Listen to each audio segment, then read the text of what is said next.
Wait for it. Alfred Montaner, guys. We're here at Dcentral in Miami. My name is Alfred Montaner, and that is one of the ferries now that take you from here, basically Brickell, that's downtown, which is, I'm at the James L. Knight Center right now. And what we're doing is I'm actually filming Dcentral. Dcentral is basically a Web3 NFT conference that's happening here during Art Basel Week. So I'm going to show you guys some footage of what's going on in here. Miami River's behind me. Poseidon now goes to Miami Beach Marina. If I want to get on there, we can do that. I've done some videos on that. But this is kind of like one of those let's nerd out videos between reading what's going on in the future. So stick around. It's going to be some interesting content. I'll put on the bottom of the description basically who spoke when and where, so you guys can kind of break it down and maybe find content that you want. Let's go.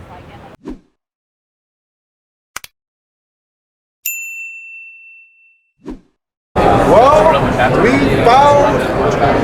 we found one of the people, right? So welcome to my city. Are you from here? I'm not from here, but I always love to collaborate, and we have team members here in the beautiful place of the 305 Miami. A big shout out. I'm from rainy Seattle, but I have some team members here from Miami as well. It's still raining in Seattle. It never stops. It's snowing, actually. Never stops. Okay, guys, this is Justin Wu, one of the founders of Dcentral. Of this Dcentral. So, wow, first of all, I'm impressed with the information that I've been getting while I've been here. We got some workshops and some conferences. We got the main stage upstairs. I'm super excited. Tell me about your experience in Miami as a crypto NFT Web3 platform. How has it been? Amazing. You know, the people here and the communities here is very vibrant. It's very much alive. You go to just walk down the street, you might bump into another Web3 crypto person. You know, Web3 is running the world, but it's really concentrated here in Miami. So it's important for us to always be here, to not always collaborate with many of the local groups and communities and builders here in Miami, but also bring all people around globally, from Asia to Europe to wherever, even Latin America, to beautiful places here in Miami as well too. Can you show us and tell us where we're at right now? Like we're in the sections, and I see a lot of booths and definitely and like Web3 platforms that are yeah. So we're on the ground floor here. This is the expo booth. We have a lot of different content. Pretty much we're bringing all of Web3 together. Here you got like NFT booths next to like decentralized finance booths. We got a DAO stage. We even got fashion tracks, sports. So we're really trying to highlight and bring all different perspectives, different chains over here to Miami. Here you got metaverses, AR, VR. Again, this is the metaverse side. You got DAOs. You got games right there too. So you can see, you know, Web3 is becoming very diverse, but also we want to be inclusive of all the different perspectives. Everybody might be doing something different, right? But they're all connected by decentralization and Web3 as well too. So this is your second year here, right, Justin? Yeah, the second year here. We're one of the largest Web3 conferences. I should say more like a Web3 festival of minds. We don't want to make it like all stuffy like a normal fintech or even like a tech conference. That's why I'm here just with t-shirts. You know, just on stage because I saw you on stage talking about memes. Yeah, we're just talking about meme coins and community coins. Again, everybody loves Dogecoin, Shiba. It might not. That's kind of like the vibe we're going for. We're seriously talking about the tech here. We're also still having fun, all winning together, and I think that's what's important. You know, it's not only talking about the tech itself and devs all the time. You got to have some fun too. So somebody missed out on coming to Miami to go ahead and enjoy this crypto conference / NFT Web3. What do you tell them for 2023? What are you going to tell them? Yeah, you know, just as you can see here, it's been a crazy crypto market, bear market, as you say, but we're alive and well. There's 3,000 people here. The mood has changed a little bit, but it's less noisy. You got the real people here wanting to build or still push it forward. What this means, though, to me, is that the space can withstand these negative activities like from what FTX happens. It's bigger. It's a big topic of conversation here. It is, but you know, it's a true testament though of what's going on in the space and the community because it's just growing, and not one player can take down the whole market now. We're bigger than that, and I think the next wave is going to be even bigger too. So this is just the beginning. I have to agree. So if they want to go and find out more information, Justin, where would they go online? Yeah, decentralcon.com. So we spelled decentral without the E in between. It's D, the letter D, central. We're all about bringing, we're the central place for decentralization, funny enough. But, and then again, if you can't make it to our events, no problem. We don't want to make it a barrier for you for travel or everything. All our content is recorded. We are uploading it into our app, YouTube live stream. So we want to make it all inclusive and educational for everybody in the space as well. I really appreciated the fact that you guys didn't give me a hard time to film in here. Yeah, not at all. Some places kind of don't want certain filming happening, and there's nothing more decentral than letting people speak, right? Yeah, it's all about just creating content and just hanging out, but also too, we're not here to gatekeep from, the people creating content, and shout out to the channel as well too, but we're really here trying to build together and just have fun. That's what it's all about. Well, listen, I want to thank you on behalf of everybody from Miami, the crypto capital of the world. Yep, yes, sir. Alfred Montaner wants to say, guys, we're out of here. Hey, Web3, Metaverse, it's coming, guys. I'm here in Miami, but, we're going to start off the video with... What's up? All right, so first of all, you were just in the Bahamas. So are you on vacation? I'm always on vacation. I'm on vacation 24/7. That's what crypto does for people. So how'd you get to the Bahamas, in a boat or in a plane? We took a plane, and we were going to charter a boat to come back because we were getting some death threats and stuff. But, everything ended up being fine. We made some good connections with the government. We felt very safe over there. I never felt unsafe. But, we're always... Go Bahamas. Yeah, we love the Bahamas. Bahamas are great. Yes. Bahamian people are awesome. Yes. I want to thank you for your time because I know you're busy. You got to go to other places. Guys, awesome. Check out his channel, and I got a conference to go to too. Guys, take over here. Dcentral over here. He broke the story of the FTX collapse, which is a big topic of conversation here, guys. Okay. The common person gets into this project very late. Coins. Now Roger said all the people can get in now, and VCs haven't even stepped in. Institution money has not stepped into this. They will FOMO in, and this is putting the power back in the hands of the people. When proof of work, once proof We've is had VC offers, and we've given them the middle finger. Yeah, so it just shows this is for the people, this is for the communities. Memes are fun, memes make people money. We want to make memes have a good cause, which we're going to do the toy drive, and we want to do many more things in the future. So we want to make memes great again. Proof of Memes is leading the way, and the VCs are going to be FOMOing in very soon. So, guys, this is bullish. And to touch on, with the proof of presence toy drive that we're doing, I'm sick of going on Twitter and hearing about FTX, and there needs to be some positive in the space because we still have to work on adoption as a whole. There needs to be collaboration. So if you're in any entity, organization, and you're sitting in this room right now, and you have any connections with, any Web3 party, Binance, CoinGecko, CMC, all of you should be jumping on this because it's really good publicity for crypto, and it's sending a message that, not everything that's going on with crypto is negative. There's a lot of positive, and, let's break the Guinness World Record. It's 52,000 pounds. Let's donate more than that. And let's prove everybody that, the crypto space can come together for good. We will continue coming together for good. And, we're going to blow out traditional finance, whether people like it or not. So get ready.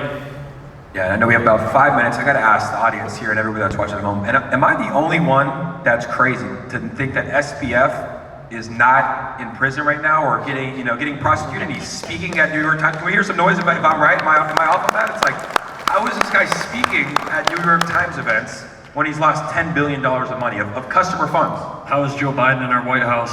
Rigged. Yeah, big funny dialogue like that also. Right.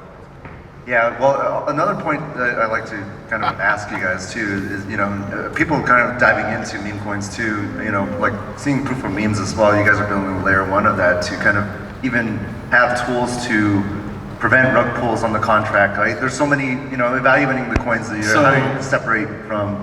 To talk on that a little bit, when it comes to layer one blockchains and the founders of them, they do not care what's going on in their ecosystem because it all drives volume. 99% of their volume is scams going on in their ecosystem. So the only way to fix that is to step up and create standards. And that's exactly what we're doing at Proof of Memes. We're creating tools that prevent rug pulls, and from the top down, we're telling everybody, use this, otherwise we cannot guarantee you'll not lose your money. And when we're saying use this, it's also for developers too. So we're encouraging developers to launch contracts that are, from us, pre-audited, and they're launching it on liquidity protocols that automatically block liquidity. So it means for the end user, they're not buying into a honeypot, they're not buying into something that can get rug pulled, and at the very end of the day, at least their first crypto experience didn't end with them losing 100% of their money, because if they wanted to do that, they would go buy a lotto ticket, and that's not what we're trying to do here in crypto. We're trying to provide good experiences for everybody that's trying to get into the space and learn DeFi. We also have a launch pad that launches meme coin projects. We support them, we provide them with liquidity.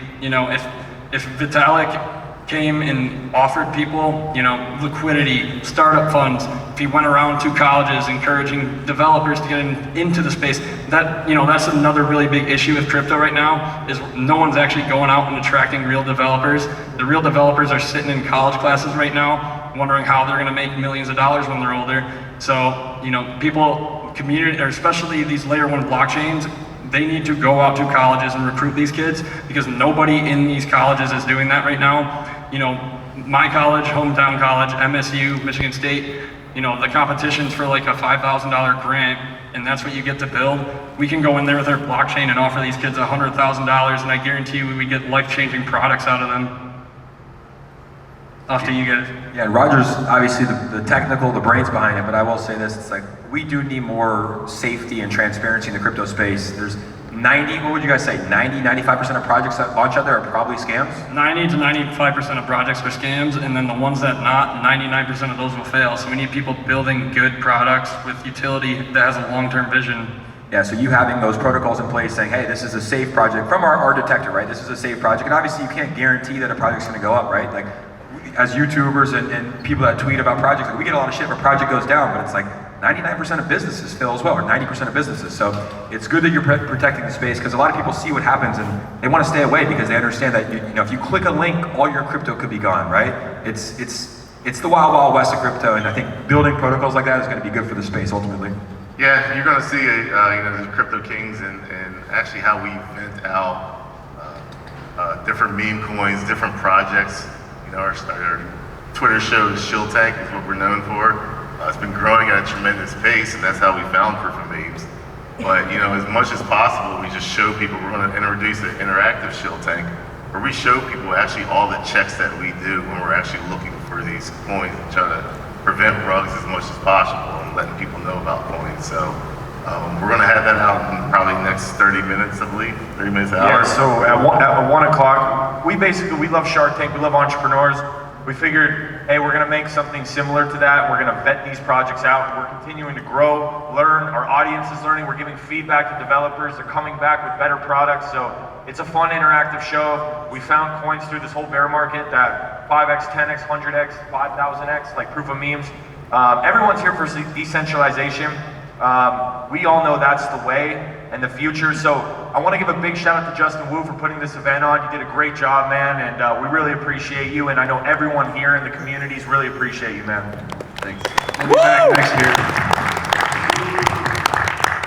Yeah, I mean, that's what it's all about, just building the community together and bringing different perspectives. I think that's why, like for me, I put this panel together and brought all these guys here to, not to discount this as a phenomenon, what's going on in trading space. Obviously, great utility has been great too, DeFi, NFT, metaverses, etc. too. But I wanted to really showcase this panel here and this topic really as a serious discussion because you always think, as a meme, it's all fun and games, it's not serious, but what you see here is a lot of serious builders, and honestly, it's quite more interesting than what's happening right now, especially with all the negativity in space. I'm going to finish with Elon Musk said, who controls the memes controls the universe. We're living proof of that. There we go, that's how you guys are right there. And we'll end that with memes will power dreams, and we'll see you guys again for sure at another Dcentral as well. Absolutely. We'll be there next year. Thank you guys. Yeah, baby!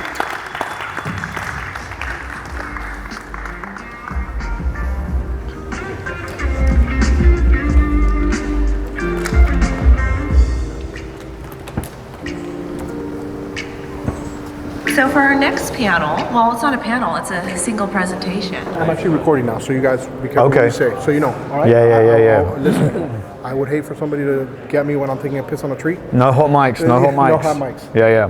So now it is. Because Preston just got here too. Preston's here from guys. 3D. What are they doing together in Miami? What are we doing? What are you? We're caught in Miami. What are we doing? Man. It's cold in New York. It's raining in Seattle. raining. It doesn't stop raining in Seattle. It's actually snowing today in Seattle. So. Oh, okay. Preston from Daz 3D. Yep. Back Cows. Look at this. Back house. Palm. Palm You guys NFT gonna be studio. talking about what? NFTs. NFTs? I've heard of NFTs. Really? What are NFTs? Stands for something. I don't know. I'm gonna hear what Preston's got to say and react to it. So guys, I'll just wing off it. camera, they say a lot more than they do on camera. So over speculate in the spaces. Big shout out to the back cow and the broadsiders in the back cave. In the auditorium. You guys are I'm gonna actually film what you guys are talking about right now. Yeah. I'm gonna put a mic on one of you guys. I'm gonna go ahead, listen, pick one. Left or right? This one? You got nothing, it's him. He's got the mic, let's go guys. Let's go. Conversation. And they picked the right moderator, so expect hard questions. Let's start from the far side. You let everybody know who you are, how they can reach you, and your elevator pitch / soft shell, hard shell, whatever you want to call it. Hi everyone, my name is Matt Mason. I am Chief Content Officer at Palm NFT Studio. I'm also co-founder of a project called Broadside. I'm here to talk about Palm NFT Studio and working with big brands, which is what we do. We do a lot of projects for some really major IPs, most notably DC Comics, the Back House community, and Universal Music Group, and lots of other sort of large global brands who are trying to get into Web3. So I will be mostly talking about that today, I think. Yeah, you're good. Yeah. For the sake of time, just go with it. Hi, I'm Carla Vinhalen. I'm VP of Communications with Power Labs. We are a marketing and communication agency and product lab. So we've worked with some of the big brands in the space like Immutable X, Binance, Bybit, and lately with all the NFT picking up, we work with Doja Cat, Quentin Tarantino, and a lot more. So I'm very excited to share about my experience. Yeah, that's it. Love Bybit. Max bidding, you better believe it. Testing. Yeah. I think I'm on the right panel. So hi everyone, my name is Sophia. I'm the current head of gaming at Leisure Clubs. Came into the space around 2017. I was doing my degree in aerospace, decided F that, I want to go to Web3. So I started as an Ethereum developer, and then I worked in incubating the first Web3 games, like the games that kind of like your uncle used to play back in the 90s with a lot of tokenomics. And then I worked with Polygon. I was their Web3 gaming lead. Was one of the first gaming people that was hired there. And I decided I wanted to work more closely with projects, made a lot of observations, kind of created my thesis, and kind of wanted to run with that. So what we do is mainly also working with IP, but also finding ways to meaningfully bring in the traditional IP into the space, and also figuring out sort of how do you kind of cancel the noise and do something that's meaningful with intrinsic value to the community? Because we've seen, I mean, with the crashes, everyone kind of goes back to the community and cultures, subcultures. So we're trying to bring those cultures into Web3 in a way that makes sense to them as well. And yeah, super happy to be on this panel with all these hopefully interesting people. Hopefully. Sounds interesting. So far, so good. Well, it depends. You finish it up. Let us know how interesting you are, Preston. I'm not that interested. I'm Preston Wu. I'm the Chief Strategy Officer and Chief Financial Officer for a company called Taffy. We have a couple different brands, also known as Daz 3D. We also partner with large mainstream companies. We've partnered with Matt Mason and Palm on the back covers for DC Comics and Batman. We've also partnered with a company called Nifty's and Warner Brothers and HBO for Game of Thrones, which we're going to be doing for a little bit. We also worked with Coca-Cola. We did a handful of NFT drops for them. Estee Lauder, Champion, Louis Vuitton, watch brands. We're going to be announcing something in a couple days with Timex and Yuga Labs. So more days. So we're we like doing that. We've been around for 20 years actually, so we have software, 3D software that's used by millions. We have the creator community. We have hard tech. We did all the 3D avatars for Artifact, which got acquired by Nike, the Clone X stuff. So we've been around for a little bit. We're considered OGs at 3D from Web 1 days, and that's us. Web 1. Oh, yeah. Windows 3.1. Let's go. So absorbing everything you guys just said, I think a good starting question would be, I wanted to start with GameFi, but then he said, you know, big, huge, previous Web3 bridging the gap kind of community, and you think that he's more interesting? No, we're gonna get to GameFi. I just think like bringing the communities from older systems into the new age, like, you know, NFTs and, you know, identity systems, distributed ledgers, all that. Like, how exactly are you guys doing that? And, you know, what are you doing to educate your people that you're essentially onboarding to how to behave in Web3? Because it is, you know, a no holds barred. You know, it's an open sandbox, which comes with a lot of territory that can be good and can be bad. So how are you guys hedging that? Anyone? What was that for me? Anyone?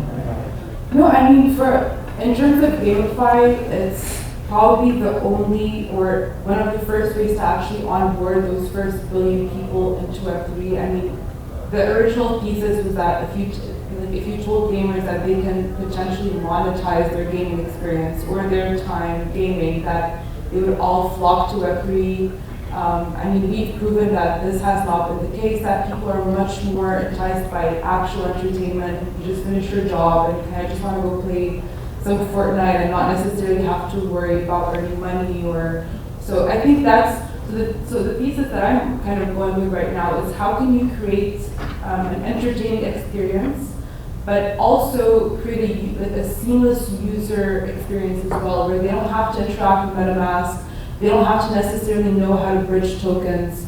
And I think that we're getting there. I think this will be the theme going forward with this cycle is how do we kind of make it simple for people, for everyday people, for your next door neighbor to go and interact with Web3 applications without necessarily having a PhD in crypto. So, and I'm kind of curious to see, I've been talking to a lot of projects here, like a lot of killer applications, and it seems to be everyone's mind, so I think that's a positive way forward. So we're definitely evolving as an industry in that respect.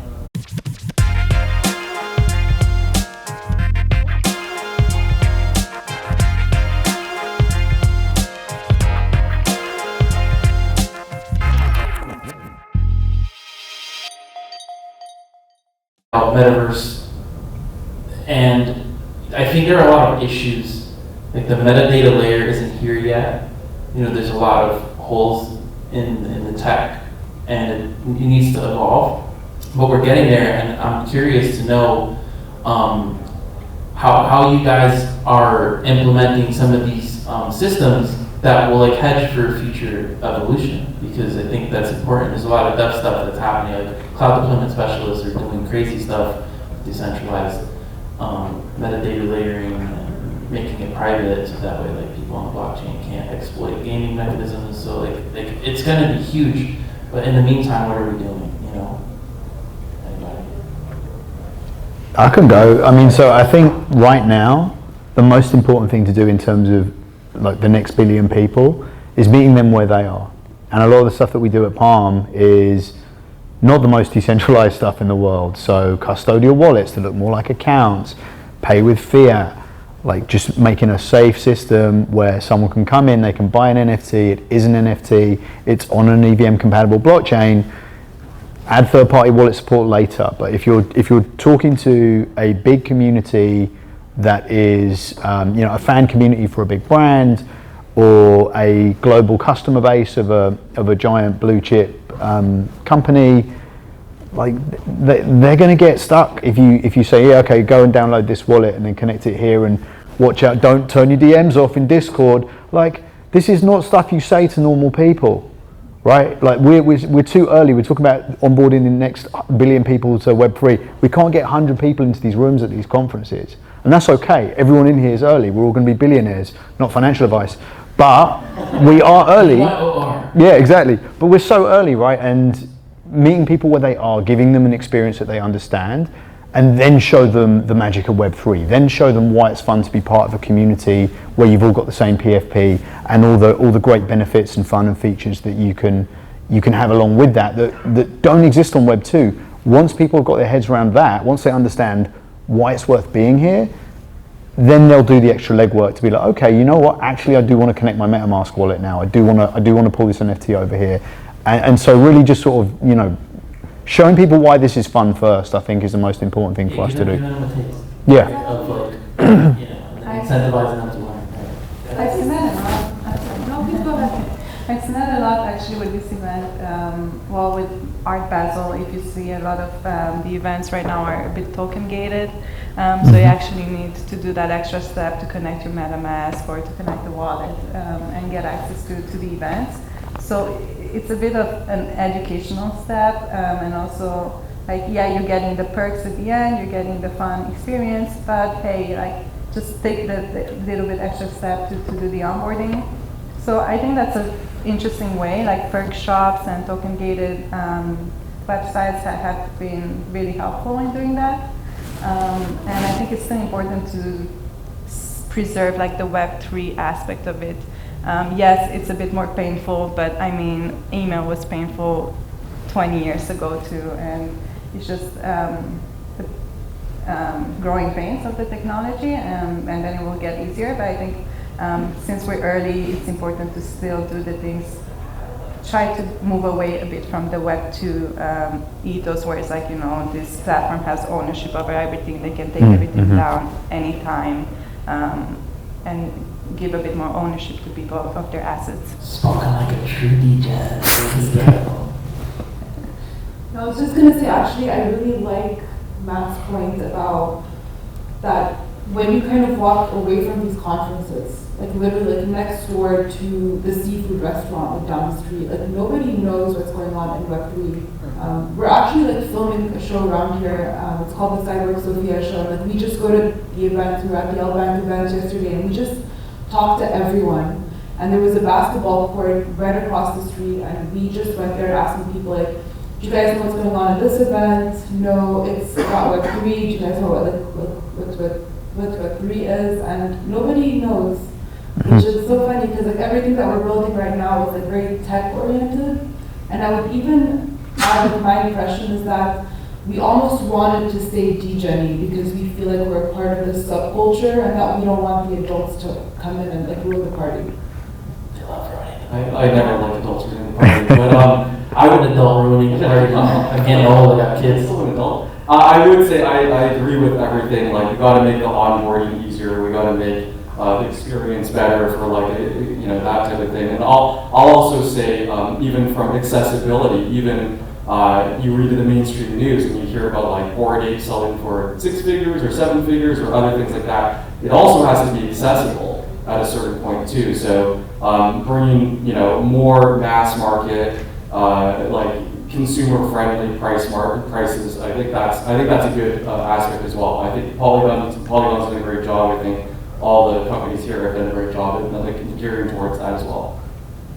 Yeah, I think in the forefront there has to be a balance, right? Because full decentralization has shown itself to be prone to a lot of issues, and full centralization is equal, sometimes even worse issues. Web 2.5. We're still, yeah, like people say Web 3, and I'm just like, this is still Web 2.3 if you had to ask me, you know, and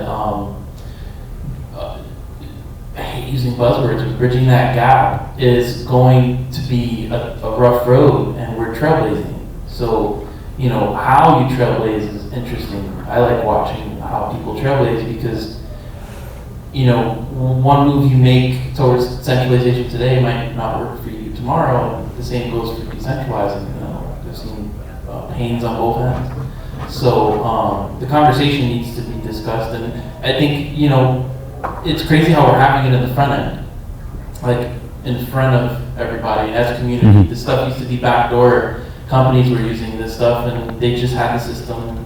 Now it's decentralized. Anybody can access the system. ecosystems. We're trying to make it transparent so that all of these little tribal silos eventually work with each other, right? So I guess integration with each other, like what's the plan? Like if you guys had to like figure out a way to bridge each other, how does that look? So I think there's a lot of ways you can take that question. One of the ways we do it at Taffy and Daz is when we build something in 3D, we make it interoperable with all the different 3D file formats, with all the game engines. So you take something of ours, it's performant in Unreal, Unity, most of the game engines in the O3D, the Amazon game engine, and then Max, Maya, Blender, Cinema 4D, all that stuff, Snapchat, even into walled gardens, like where people are, if you fish where, the fish art did a thing for what Matt said, it's like, works in Roblox, works in Fortnite, those types of, that's the type of tech that we try to bring to help bridge that gap, because Web3 is about democratization, about decentralization, and we want you to be able to take your content and your NFTs to different, metaverses, different apps, that type of stuff. Your render farm sounds huge. We do a lot of 3D. Yeah, we do a lot of GPUs. We actually have a lot of outsourcing of that too. What are you mining when you're not rendering? That might be a little more controversial. Controversy is the order of the day. That's why we're all late today, right? Our first NFTs were wax. That's what we Who was here for that? Anybody? Yeah, there we go. Dgens for life. Let's go. FTX. Front of house is here. He's been here all day. Oh, don't say that. We're not gonna say that. We're gonna stay away from all that. I'm a peacekeeper. You know what I'm saying? So. You said backstage though. Yeah, I know. I was like, let's start some drama, do some controversy. But now I'm here, just like, I'd rather keep the peace. Have my drama for the day. So, but yeah, drama in communities. You guys are building communities. That's a good segue, right? So, how have you dealt with a lot of the, dealing with people's wants versus their needs, right? Because at the end of the day, it has to be sustainable for you too, right?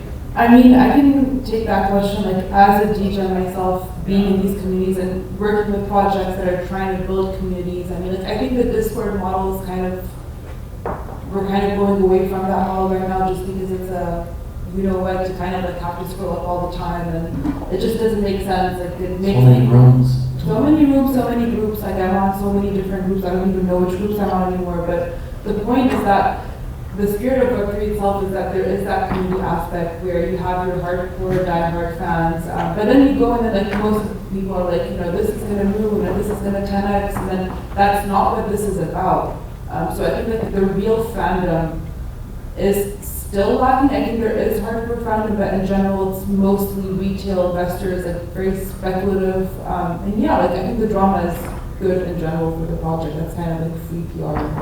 Yeah. And that most of the influencers that got to that stage a little while ago, you use that model very well. We need drama in it. You do. Some of our biggest presidents in recent history use drama. Well, I would say this is the time for like brands and companies to reinvent themselves and reinvent kind of like their customer experience, and really what is a buyer, it used to be that Nike sells shoes and you buy shoes and you buy the best quality shoes and that's why you like the brand, versus now a brand can be so much more, right? They can create metaverse experiences, they can have concerts, they can create avatars that you like and clothes for your avatars. It becomes almost like you attach yourself, your digital identity to a brand and what they offer. Like for example, I worked with Bybit and Red Bull, and they created this Azuki activation, which was really fun because they have this jacket that is the Red Bull jacket, the Formula One jacket, so you can add it to your NFT. You can showcase that in the future. So things like that, where it's like, okay, I'm not selling a physical product anymore, so what can I give customers, or what can I do to create a loyal fan base, which I think it opens the room up for so much creativity and so many fun activations. And again, it drives that community that's like still at the core of Web3. Yeah, it's the core, it's the floor. It's, a lot of what you're saying before about the speculative interest of things. It's hard. I think that's the hardest part about crypto is somebody could say something to you and they could be completely incentivized to do something because the speculative nature is sandbox that we're able to Bitcoin has 21 million supply, right, that will ever be minted.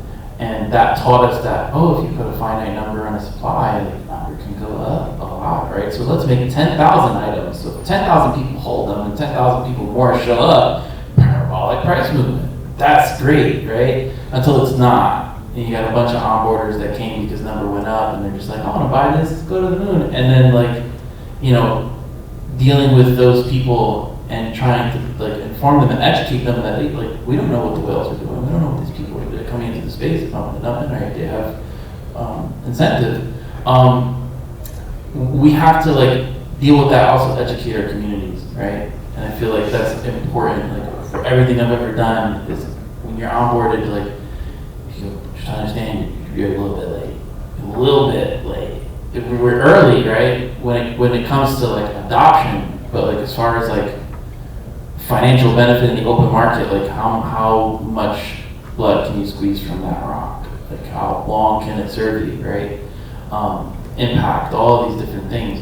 But I feel like once Web3 gets to the point where it's in the background and it's running these services and it's easy to interact, like you said, accessibility, does that look centralized? Maybe not. Maybe the metadata layer will show up and we're able to store those things privately on the internet, and that makes GameFi, Metaverse, all of the stuff that we're working on full on go, and I hope it happens. And I hope you guys are a big part of that. Thanks you guys a lot. So, I think, should we just call it, right? I think we're almost there. Preston, shut us down, bro. I'll say one thing that we say a lot at my company, whether we're talking with mainstream brands bringing to Web3, or even Web3 native brands to mainstream, we always just say, let's just do some dope shit. That's all we ever say. Very close. Let's just do dope shit, guys. Let's do dope shit. You heard it here first. That's it. We're the only ones that were early, right? Let's go. Appreciate it. Backhouse are dope shit. Backhouse is dope shit. Backhouse is dope shit. Backhouse. Backhouse. All right, next up we have Fam is here. Does she have a backhouse? Do they have a backhouse yet? We're podcasting you actually. I had a mic this whole time. Okay, that's fine. You were filming me, now it's filming me. Well, now we know. Now you know. Want to give a shout out? I can film you. That was awesome. But we'll just start because why not? Hi, my name is Rembrandt Flores. I'm the founder of 8 Commas. We are a Web3 marketing consultancy. We work with NFTs, cryptos, blockchain, and try to achieve cultural relevance for our companies. And that's through traditional communications, IRL events, and entertainment marketing. And as you guys know, we're on a panel of the future of NFTs, next generation possibilities and opportunities. And I have an illustrious panel of guests to my left, and I'm going to have them all introduce themselves, starting with Elf. Hello, I am Elf J. Troll, co-founder of an NFT project called Forgotten Runes Wizards Cult. Forgotten Runes. It's a fantasy-based NFT project full of wizards and warriors and magical beasts. It's got a focus on storytelling and just creative content. Amazing. Thank you. Jeff? Hi, I'm Jeff Marsilio, CEO and co-founder of Nifties.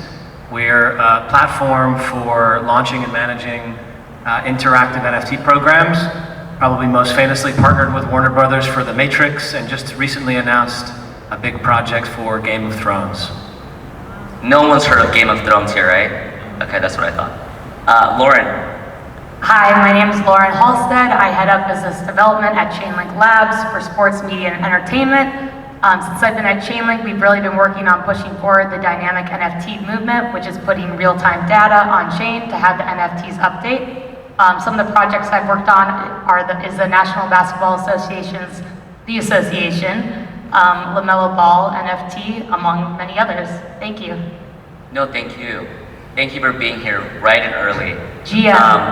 No coffee for me. I don't think you guys had coffee yet either. So let's start with where we're at first in the NFT market. We're currently keep hearing it again and again. We're in the bear market. I talked about this 3 months ago on another stage in New York, and now 3 months later we're still here. Maybe now an extreme bear, or a hibernating bear, or the post FTX bear. So when I talked in September, it was about building, because that's what you're supposed to do in this market. And now we're continuing to build, correct? And so how are each of you doing that currently? Knowing that, okay, we're in a bear, we're gonna continue being this bear, maybe we'll be this bear for another year, 2 years, I don't know. No one knows. So let's just go down the line and tell everyone what you guys are doing while we wait this out. Yeah, so at Forgotten Ruins, we have a big focus on sort of the more entertainment component of NFTs. Right now, we have got a 10-issue comic book series in production. We've actually already printed one of them, physically printed. We've got a large MMO video game that's been in production for about a year now. We've got actually a TV show in production with a very illustrious writer named Derek Kolstad. This is the guy who created the John Wick franchise. And on the sort of more token side, we're currently developing all 10,000 of our characters. We're making 3D models of all of them, which will be deployed into open 3D metaverses. Those are some of the bigger things that we're doing. So yeah, we're just trying to build for fun, because I think in the end, that's what's really going to engage audiences and bring new ones in. Amazing. Jeff, what are you guys doing at Nifty's? Well, you know, first of all, I kind of think of bear as an investment term. And NFTs are about way more than speculative investment. What we saw over the last couple of years was a fervor that was, I think if you step back for a moment, it was never really going to be sustainable. We'll probably see those kinds of waves come and go. But what we're seeing, and I don't think this has really been interrupted in a meaningful way, behind that speculative fervor is just a marching ahead of adoption of a brand new technology and a brand new internet. And I don't think that's entered a bear in any way. I think in some ways what we've seen is that's accelerated, even while speculative fervor has receded. Brands and creators, we work a lot with brands and creators, and we're trying to bring mainstream audiences in. Mainstream audiences aren't going to enter this space, and mainstream brands aren't going to enter this space because of speculative fervor. They're going to enter because there are fun, cool things to do with NFTs. And maybe they'll even stop calling them NFTs, I don't know, but they're not going to really care as much about the technology, they're going to care more about the experience. What would we call NFTs if they're not going to be NFTs? What do you think? Are they just going to be like, you know, just a reward, or what we... Yeah, it'll be whatever the thing is, but you know, for Nifty's, a lot of the NFTs that we do are collectibles. Yeah. And a lot of the collectibles are dynamic, a lot of them are interactive. That I think is the next wave, and that's where we're focused, is NFTs that can be more than financial instruments, that can represent culture, represent community, and interact, you know, in a fun, gamified way. Lauren, what are you guys doing over at Chainlink? So over at Chainlink, we're just kind of to level up on what Jeff said, is we're trying to find new creative ways to integrate our technology to make it fun and exciting for consumers. So what I do on a daily basis is I talk to large enterprise brands about the different Chainlink products, and then different ideas either I have, the team has, they have, about how to make it more interesting and fun. So, you know, how have we done it so far? We've done it a lot with sports data, having that real-time data change the actual NFT. So say you are going to be watching Messi play, say he scores a goal, all of a sudden that his NFT actually shows him kicking a goal in real time. And it makes it fun for you watching the game there, because you just don't know what's going to happen and you don't know when your NFT is going to update. So that's something we're doing. So yeah, over at Chainlink, we're really just trying to educate enterprise brands about what we do, really going back to the basics about how we got into this space and why, and pushing that narrative to eventually, you know, mainstream this to the broader community and the rest of the world. Amazing. My next question's for all of you. Which category do you believe NFTs are more aligned with? Is it tech, entertainment, or something else? Let's start with you, Al. I think so far it's sort of been more aligned with tech, but I think ultimately NFTs should be more associated with entertainment. After all, this is intellectual property, I think, and the majority of these deal with characters. What do you do with characters? You tell stories with them, you play games with them, you use them as your digital avatar. You essentially try to bring them to life. That doesn't really speak tech to me, that speaks entertainment, that speaks TV shows, comics, games. I think that's where we need to head with the NFT space. Right. Jeff, I think I know your answer to this, but... Yeah. Well, I'm an NFT maxi, I guess. I think that like in the future, all unique assets or items will be represented by NFTs. So on a long enough timeline, the answer is all of the above to your question. But in the near term, I think I agree with Elf. I think that, I guess the category for me would be culture. NFTs can represent culture in a variety of ways. They can represent entertainment and storytelling. They can represent community, and they can represent sports, and they can represent lots of things that come in the form of culture. But one of the things that is so special about, and we talk about NFTs representing ownership, but what happens to ownership when it enters the internet? That's, I think, the question. And the answer, I think, is ownership becomes social. So that's why cultural objects are much more interesting in the NFT space than just about any other category. Lauren. Yes, I would agree with all of you, all of the above. I do see in culture, in the music setting, and in community building, just in general for people who love the arts, I think it's going to be extremely prevalent.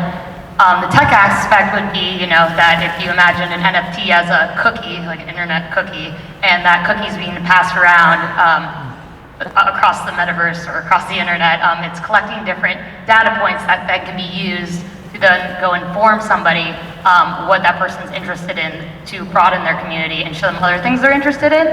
And the way you flip this to make it interesting so it doesn't just seem like surveillance is that when we actually when everything switches and there's the paradigm shift and we own our own data, then you can use that data from the cookie NFT to then sell it back to an enterprise and be like, why am I interesting? You can pay me to find out. And I think that's kind of the intersection of tech and community coming together. Amazing. So my follow-up question for all you guys is, do you think now are NFTs poised to disrupt the entertainment industry? Definitely. If so, how? Yeah. Yeah, I mean, so what has been the model for the entertainment industry for the past, 100 years? It's been, the IP has been owned by centralized, often corporate structures, and because of that, they reap all the rewards and revenue from leveraging this IP. I think NFTs are poised to sort of invert that model. That's at least what we're trying to do at Forgotten Runes, where all of our holders actually share ownership of these characters. And it turns out this is a really amazing incentive to create for those characters. And so if they own the character and they're creating for it, they should also share in any sort of revenue generated from that. We sort of want to, we don't want to use this top-down model anymore. I think it's more of a horizontal model where we're just sort of both sharing creativity, revenue, and just make it more of a more intimate relationship between like the sort of corporate structure and the fan base. Lauren, I want you to take it. Sure. I think that is massively going to disrupt the corporate entertainment industry. One of the blockers we have right now is just getting access to APIs for streaming data. I think that massive failures in the real world, unfortunately, will lead to them releasing more data to us to use. So if it's not just a grassroots new platform like Audius, I think that these companies are eventually going to have to, like, the mass public's going to realize how much they're making off of, these big companies are making off of you and the artists, and then once that clicks to a certain mass amount of people, then they will start complaining to corporate structures like Spotify and say, we want, like, that artist should deserve more, and that's really when things will change fundamentally. I think it'll take a while, but it will happen, and it is happening. Yeah, this is probably a topic worthy of its own panel. It's a big one. And the answer is, of course, yes, but there, I think, are enormous challenges. A lot of the best storytellers and a lot of the best sort of the worlds that have been built up over decades exist in the more mainstream side of media. And a lot of the native NFT projects started not really with stories and worlds, but just with, like, characters, and offered CCO or other forms of IP rights, and basically said to the community, go tell your own stories. And there's this kind of divide, I think, between them. But there are projects that are emerging. I'm really interested in hearing about what Elf is doing. That sounds really fascinating. There are projects like this new one called Broadside. It started with a much more complete world and story, and is now developing it and inviting the community to participate. With Nifty's, we partnered with the George Romero, the godfather of horror, who kind of invented the modern zombie, to create Zombie Nation. And we're giving everyone who owns the NFT the rights and the IP of their NFT, but we're also going a step further, and we're giving them access to tools to create stories out of that IP and out of those NFTs. So there will be tools, I think, that come out that empower storytelling with this native IP. Amazing. So now that we've sort of halfway through, let's get into the meat and potatoes of our talk. Let's talk about the future, right? What are the possibilities? What are the opportunities in the NFT space? Let's start with you, Lauren.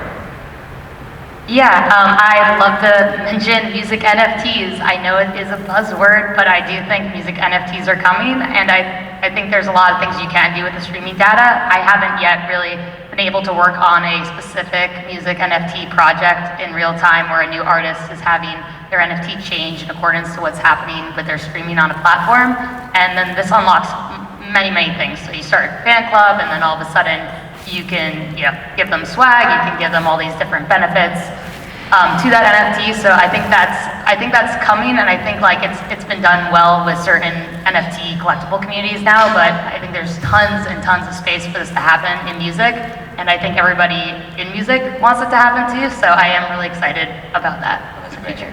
Yeah.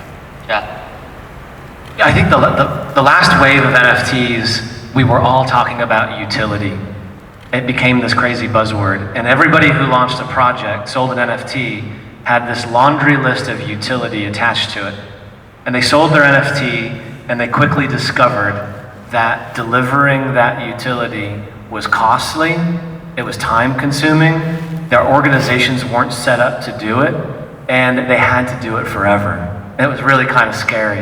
And that actually, I think, was one of the reasons that we've seen some brands sort of step back from NFTs. I've got to do this forever.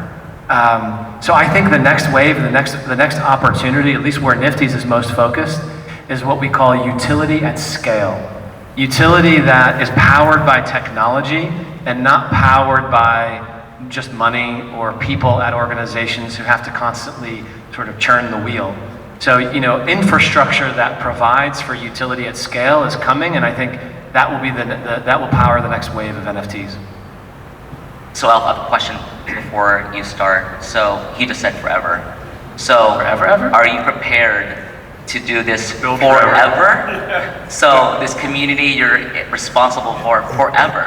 Otherwise, is there a timeline? You go like, okay, we can do this for 10 years, guys. So we just want to let you know that this is going to expire in 2030 or whatever. So it's really funny that you picked up on that, because immediately you said it, that I felt it in my soul. I freaked out when you said that. I was like, okay. No, it's a challenge, because you do have to constantly deliver new utility. But I think one thing we're doing at Forgotten Ruins is a lot of the tools we build are in service of empowering our token holders to build themselves. You see a platform like YouTube where their major value proposition isn't necessarily what YouTube is building, it's what the content creators are building. That's what draws people in. And so I think as long as we can provide tools to empower our community to build, they can build faster and bigger and at scale so much more than we at Magic Machine can. And yeah, it's all about building the right incentive structures, the right tooling to incentivize them to do that. Specifically what we're doing is, like for the comic book, for example, it's such a great proof of concept for what we're trying to do. We've got a writer writing the stories, but his source material for these stories is the content that our token holders are creating. We've got a thing on our website called the Forgotten Ruins Book of Lore. This is a digital tome that currently has over 4,000 entries. And all it is just people writing stories about their characters. Our comic book writer uses that as the source material to put into the physically printed comic. And our community loves seeing their characters in this book. And so, this is the model going forward. We're going to use this model for the show. We use it for any large media expression that we do. I think that's ours. Got it. So, if it isn't forever, there must be a timeline. And if there's a timeline, is it passing the torch? Like, where do you think that I just want to get that answer here and now? So I understand all the NFTs I bought were thousands of NFTs that I bought already. What do I do with them? Do I keep them forever? Do I pass it on to my children? Do I pass it on to grandchildren? Like, I need to know. Yeah, this will be a family heirloom that you can save forever, for sure. I don't have a solid timeline. I'll tell you this, the really tricky thing is when you're engaging with the legacy media industry, they move so much slower than the crypto industry. We're kind of bottlenecked by that pace. But that's all the more reason to hold forever. Okay, I'll hold on. So everyone knows the news is just consumed by 3 letters right now, right? FTX. And now that we're in this, what I described earlier as post-FTX world, I used to remember a couple months ago, people thought I was so smart getting into Web3. They're like, oh my God, you're such a futurist. How did you leave your Web2 life and go into Web3? You're so smart, you're making so much more money. And those people are now giving me condolences. Like, oh, I'm so sorry. I heard what happened to FTX. Were they a client of yours? And I go, thank you so much for your condolences. I'm fine, thank you. All those people who were skittish are now nowhere to be found. They don't want to hear me talk about FTX. They don't want to hear me talk about NFTs. They don't want to hear me talk about crypto. But our industry needs mass adoption. So how are we as a community going to get them back? I know there's not a simple answer to this, but what are you 3 going to do to try to get these people back into our side of the fence? Who wants to start? I'll go ahead. Okay. I think, it's the same thing we've been saying. I think our solution at least is pivoting more into these traditional media expressions because this is what the mainstream knows. This is what the general public understands. When you say the word crypto to them, unfortunately a lot of them now are going to think scam. So I think we definitely have to lean away from the degen financial speculation component and more into just straight up entertainment, straight up fun. When you deliver a comic book that looks great or a cute toy or a really engaging TV show, these are formats that the general public understands. This is what will bring them back, and that's what we're trying to do. Okay, Jeff? Yeah, I think the answer is a bit of a paradox. Would you say a bit of what? A paradox. Paradox, yes. Because for brand, and I'm specifically responding to your question about FTX and how that changes things. I think it makes, for brands and institutions, it makes trust all the more important. And for the end user, it makes trustlessness all the more important. Here's what I mean. The brands and institutions that we talk to, they're still very, very interested in Web3 and NFTs, but they're shaken by the news that they're reading coming out of FTX. They already had the suspicion that this was all a giant scam and fraud. Yeah. But they're interested. They understand also that NFTs can provide, brand superpowers. So finding companies and partners that they can trust in a space where trust has been so damaged has become all the more important. For end users, especially those who really understand what went on with FTX, it's all the more important that we collectors not depend on centralized institutions not to screw us over, frankly. So trustlessness, the kind of core principle of blockchain, that the NFT that you own, you really hold.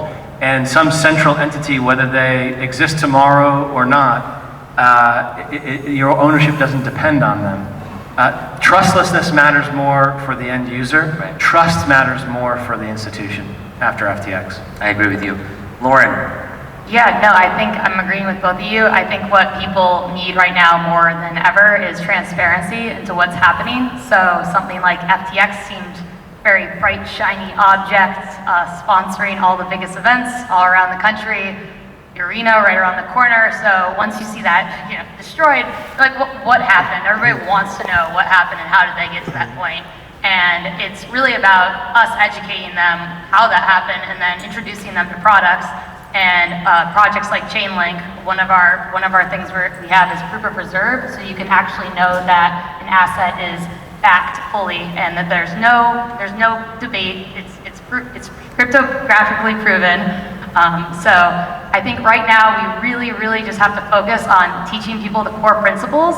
And for me, it's always just going back to the basics and explain to people why I got into crypto, explain them the principles of self-sovereignty and owning your own assets. That always gets people fired up. So just give people a reminder of why they came here and how they came here, and just go back to the basics and start from there. Yeah, I think a lot of companies, had to come forward with saying like, hey, we have this in the reserves. Hey, you're protected. Hey, we are not like that company. Emails So every couple hours. It's really important now more than ever, as you mentioned, to communicate. And you have to communicate to the community, to everyone outside of the community, and everyone, just to try to help these people feel like you will be okay. Not everyone in the space is a bad actor, right? We're running out of time. So next, I want you to each tell us what you see as the next big trend in NFTs. We'll start. Yeah. Well, look, we're seeing a wave building, and I think it's going to surprise people in 2023 of brands who learned during the FOMO years of 2021 and 22 all about NFTs. And now many of those people who learned in some ways in some cases the hard way by investing in NFTs and losing their shirts, but learned to love the technology, are now championing the technology at their brands, and with their colleagues. And it reminds me in some ways of 2018. I was at the NBA, actually, who you partnered with. I was in high school in 2018. You were in high school. You were in this space already?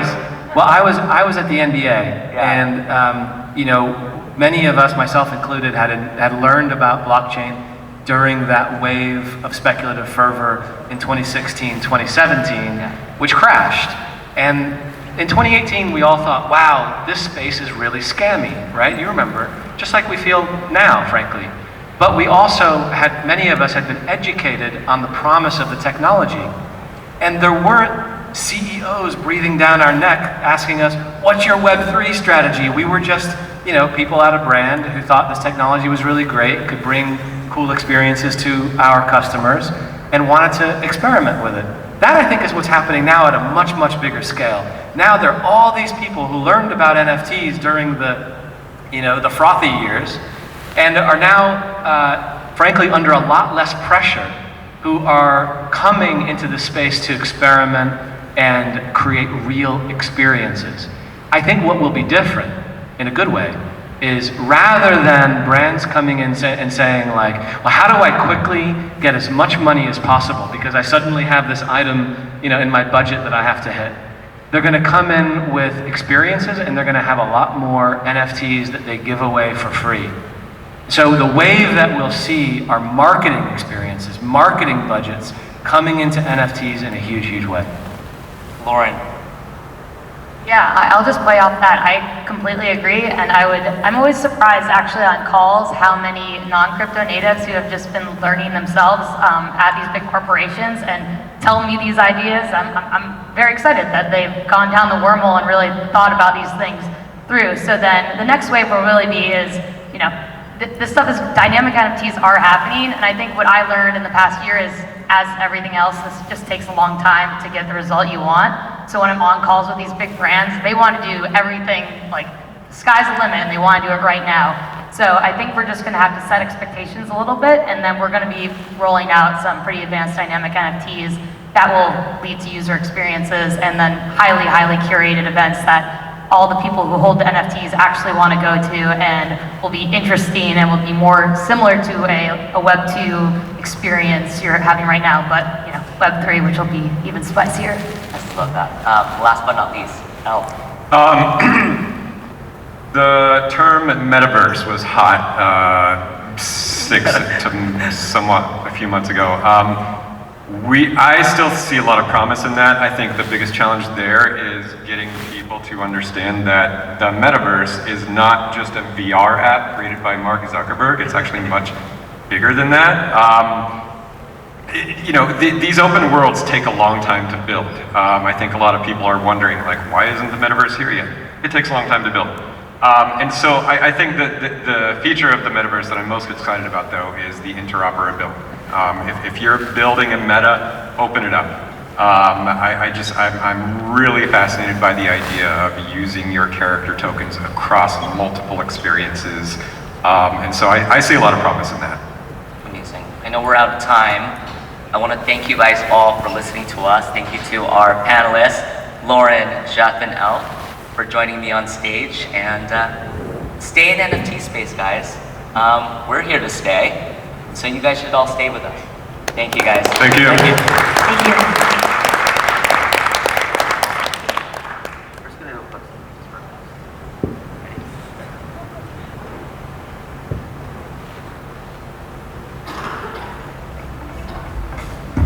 Thanks. Awesome. All right, guys, so we're here at Dcentral continuing, and I found a speaker. So you're going to be speaking. What's your name? Yes, I'm Mariana Mena. I'm the founder of True Friend DAO. We're a network of experts tackling mental illness in 4 ways. Okay. Through education, orientation, friendship, and coaching.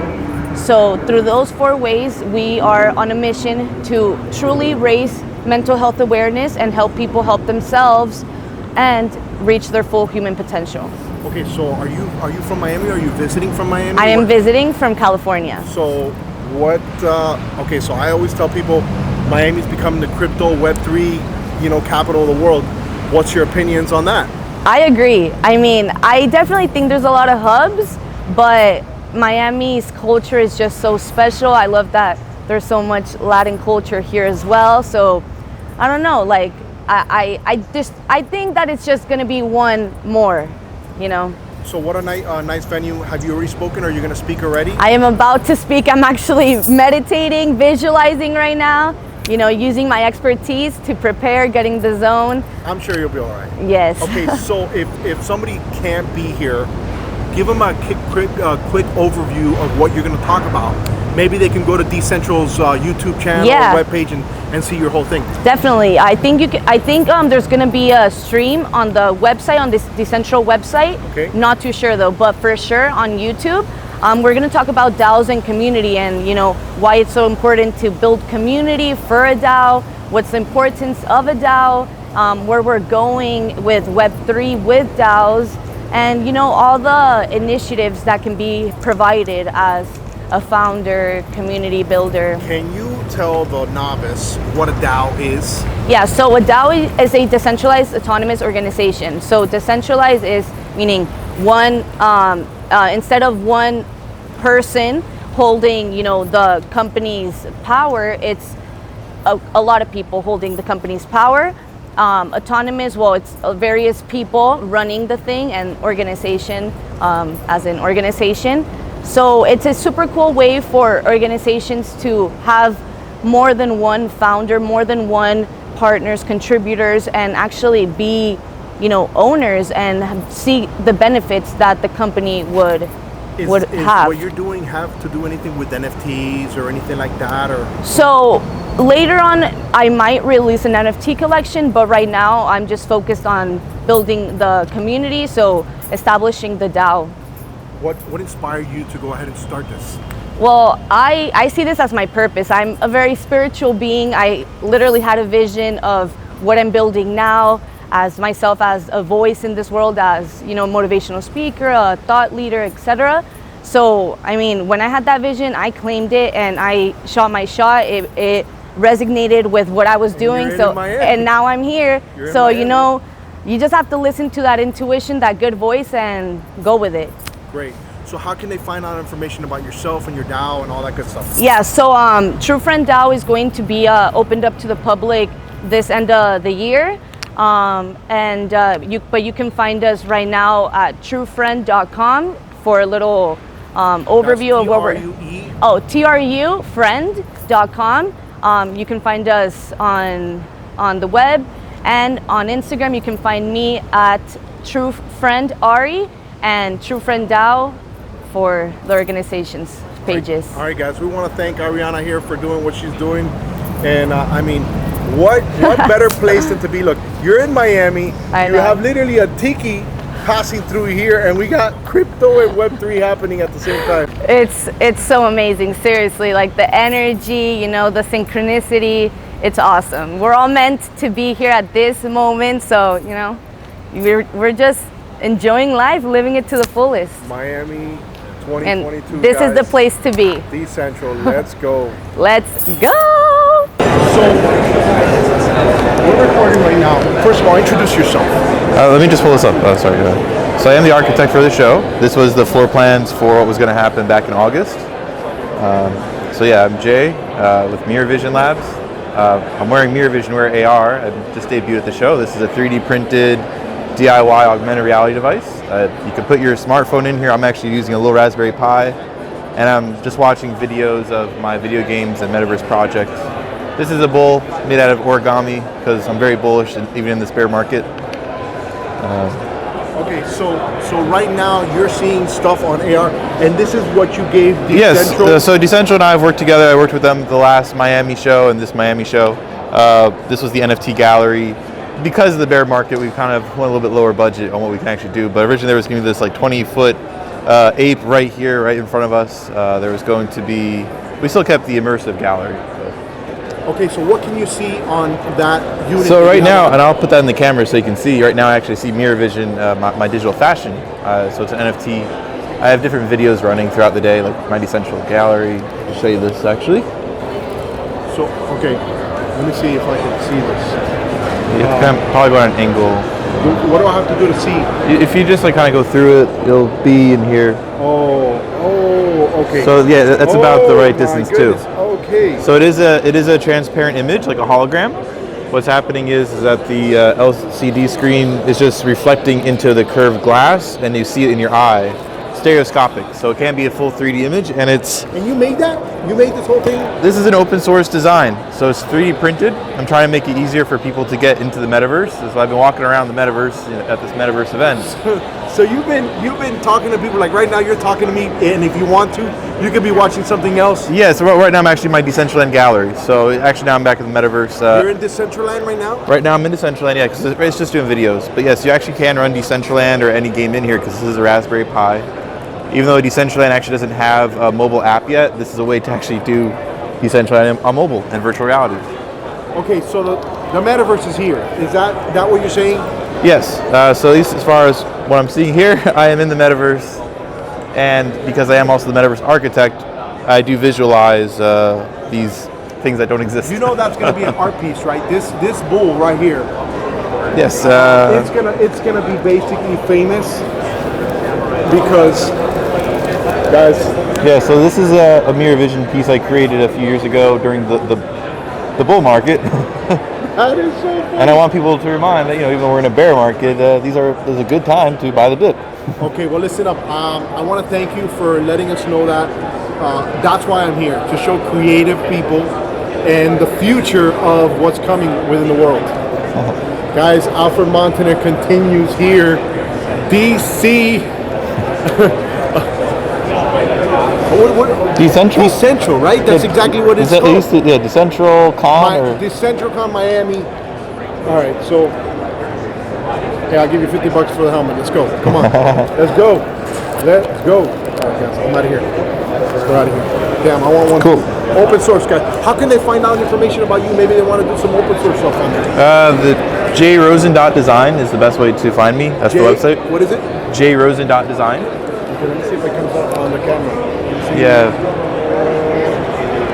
Where it is, guys? Jay Rosen. Hey, I really appreciate you, man. Thank you so much. I love the creativity, and I'm off to another conference. What's your YouTube channel? Chit Show with a C, CHIT Show, Alfred Montaner. Okay. Just subscribe and you'll see yourself on YouTube. All right. All right, guys, we're out of here.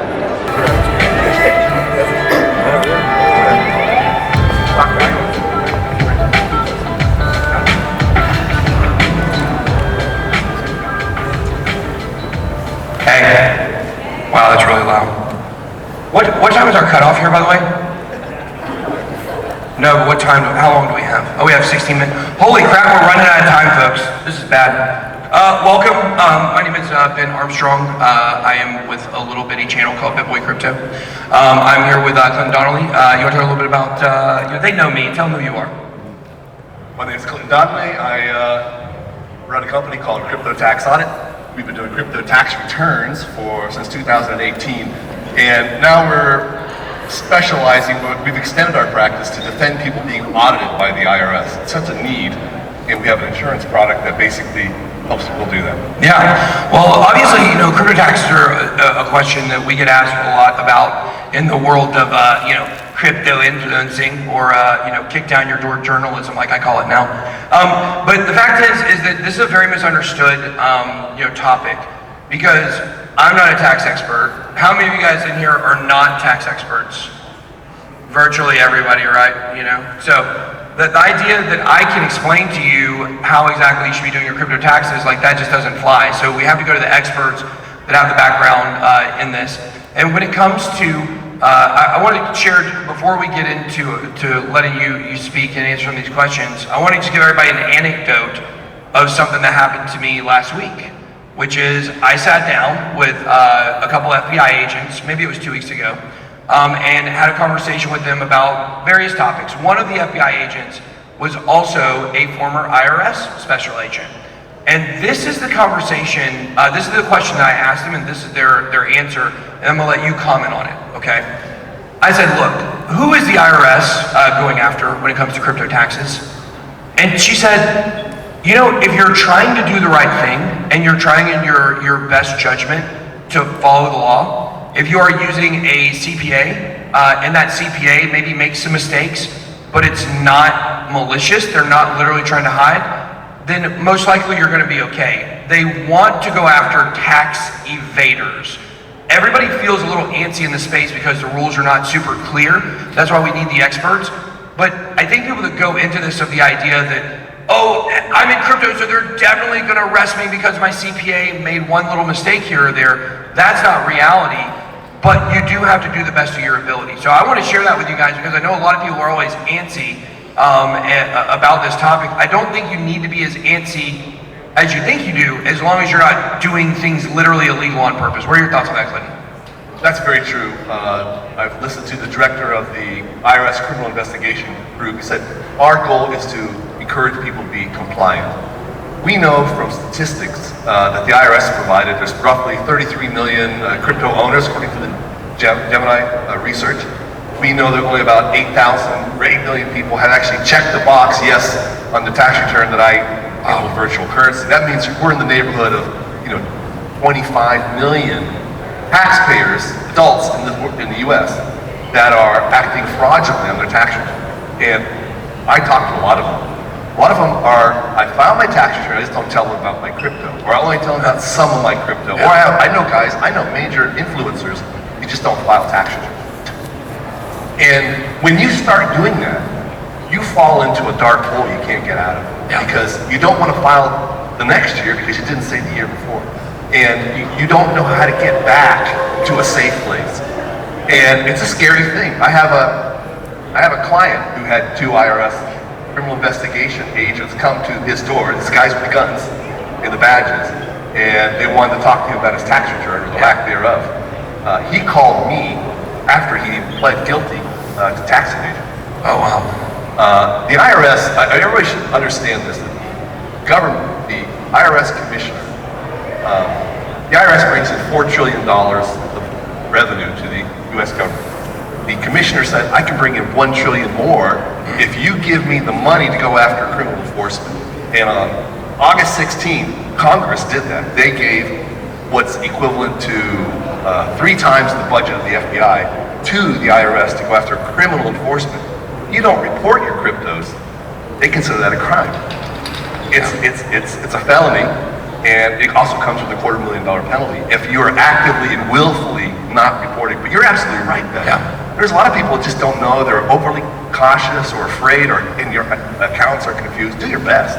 And I think I would say a lot of those people that probably did not check the box that they should have, I would say most of them were probably in the camp of like, I got $100 in Dogecoin, it's worth 12 cents now, but I'm just not going to mark it down. I think that when you're looking at people that are intentionally and willfully doing that for tax evasion, you're probably looking at bigger amounts. And we've always told people since the beginning of my channel, pay your taxes.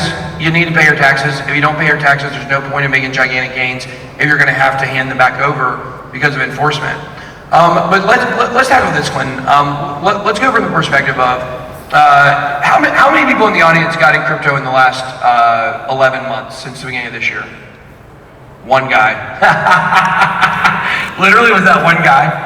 This is the bear market, guys. I love all the people here. That was awesome.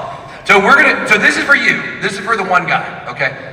You got somebody who's newer to crypto. They haven't ever filed taxes before when it comes to this world. What do they need to know as we head towards the end of the year, and next year he'll have to file taxes on his crypto this year? Well, let's just talk simply about how cryptos are considered property, and you're taxed on your income. You don't make income from property until you sell it, okay? Now, in the tax code, when it uses the word sell, it says sell or exchange. Now, in our crypto parlance, we use words like swap, trade, this and that. They're all the same thing to the IRS. When I trade Bitcoin for Ethereum, that's a taxable event. I have actually sold, in a sense, I've sold my Bitcoin, and I experienced hopefully a gain or maybe a loss. So this is very key. A lot of people think I'm only taxed when I bring it to fiat, and that's a major mistake. In terms of, as you start to understand, that's how I'm taxed. If I get rewards, however you look at that, that's income as it occurs to me because I didn't do anything for it, it's given to me. That also is taxed as your ordinary income, just like for dollars earned at a job. And in terms of preparing your tax return, it can be very confusing. If anyone's used these crypto gain calculation software, which is kind of beat your head into a wall, I would just give you this advice. At least on your tax return, report the amount of income that you believe here you made, all right? Because you know more about your taxes than anyone else. You know how much you gain. And if you say, hey, I made 20,000 this year, just report 20,000 that you're gained. Don't worry about the rest of the numbers. As long as you're honest with how much you gain, then you'll pay a fair amount of tax. Because using those gain calculation numbers sometimes I've had people call me up and they say, hey, I just ran token tax and they say I owe $100 million. Yeah. And what do I do with that? And especially if you're doing DeFi, you're doing anything not from a centralized exchange, it becomes extremely complicated to use those services. So just pay what you believe you made. Yeah. Well, I think that, you bring up a really good point, like you talk to somebody, they run the software, and they're like, oh my gosh, it says I owe $100 million, but I'm working at McDonald's, it doesn't make sense now. So, because that's the meme, everybody works at McDonald's because we're all poor. Can somebody laugh at that? Those are my people, Appreciate y'all. Wow, that was a too high level joke for some of y'all, though I keep people, but, so Clint, let's talk about this. When you start talking about this stuff to people, or even when you're in front of me, you're talking, my head starts swimming. Why are crypto taxes so boring? Taxes are sexy. Whoa. People come to me and they start telling me the dirty things they've done, criminal things. They, just like when you go to the doctor and they say, take off all your clothes, and all of a sudden you're naked in front of a strange doctor. They tell me things. It's something the taxes are the primary way each one of us intersects the government in our lives. Yeah. That's the number one way. And it's scary because you gotta know accounting, there's words like gain, adjusted gross income. It's a little intimidating because not everybody has a numbers orientation. And our tax code is quite complicated. And it's not the IRS that makes it complicated, it's Congress. Congress makes it complicated. So that's what makes people agitated. Plus, most crypto investors, I'd be interested in your thought, most crypto investors, this is the first investing that they've ever done. Yeah. They're not coming from stocks, they're not retail, real estate flippers. This is their first entrance into it. So these are all new experiences. Oh, I do look good. I just saw myself back there. I didn't know I was back there. I can't see my face. It's sad. So I think that's part of it. It's everybody's entering a new financial journey in their lives. Yeah, I think it's true. I can say for myself, that's 100% accurate. If you would have told me 10 years ago that I would be talking about finance, I would have laughed. It was the most boring thing I had ever heard of in my entire life, and it still is a little boring. But, the idea here is when you're looking at the complications of the tax codes and we're looking at crypto, I want to know from you, in your opinion, what is the number one thing that the Congress needs to do in order to simplify the crypto tax code? Get rid of them? As you think about the mass adoption of blockchain technology into all aspects of life, we simply cannot tax everything. When I said that right now there's 33 million investors, well, in a couple more years, we're gonna have 100 million. 2/3 of all taxpayers will be crypto traders. If they don't do something about the law and simplification of it, Congress will, by default, turn its entire population into tax evaders, especially the younger generation who have never filed taxes. They came from McDonald's, they take your money for it. We're at a risk of creating a generation of tax evaders. And how do you bring them back into compliance? Vilifying and throwing them into jail is not the way to do it. We're going to have to get a better system. Yeah, we don't have the resources to do that. Even if they double the staff of the IRS, they don't have enough to throw everybody in jail. And I think for a long time in crypto, that was kind of our viewpoint. Like if you go back to when I got in crypto or Bitcoin in 2012, I think, previous to 2015, people were grandfathered in, didn't have to pay taxes on capital gains and stuff like that? Grandfathered in? No, that'd be a mistake. Yeah. The laws haven't changed. The understanding of it. There was a moment when the IRS made it change, like 2014. There you go. They made it clear. Yes. Let's put it that way. Yeah. Nobody's coming after me for my 2012 Bitcoin that I bought and sold, I don't think. Hopefully. Where's the IRS? Are they here?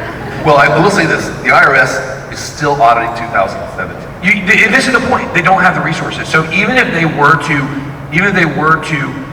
double their staff, which they're doing, right? They still don't have enough resources to go after everybody.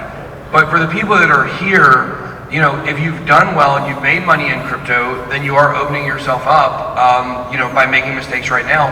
We haven't felt the full reverberating effects of the tax code when they're still living in 2017. do you think that the crypto tax code will get simplified in order for them to be able to better apply their resources? Does that make sense? I think what we're going to see as they go to the CBDCs. Yeah. Now they don't want to tax CBDCs as property. Let's give it up for CBDCs. I think this is going to be an issue. One of the biggest problem I see from a tax perspective is that none of the blockchains are instrumented with information for tax knowledge. For example, I send ETH to OpenSea to buy an NFT, and days later the NFT shows up on my blockchain, having come from a different address.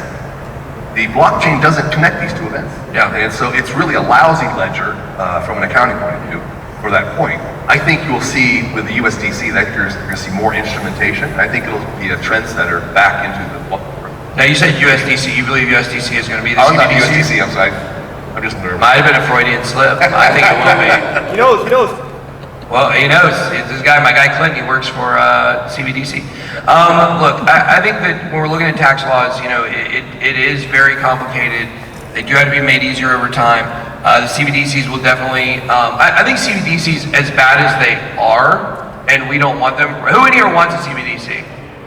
No! Yeah, you want to make it out of this room alive, you better not raise your hand. But the fact is that nobody wants them, but I do think actually in a weird way, as we do move towards a digital dollar and digital wallets, I do think it will actually help with the knowledge of how to use crypto, which is kind of a sick, twisted thing, but I believe that we will see that. Now, when it comes to CBDCs and when it comes to, crypto taxes, do you think once we move towards a totally digital dollar, how will that change the way the taxes are done? I know that's a big question. Because it's all there. All the information is there now. It doesn't have to be a paper trail. Well, what the IRS would like, and what a lot of countries in Europe are doing, is, let me phrase it this way.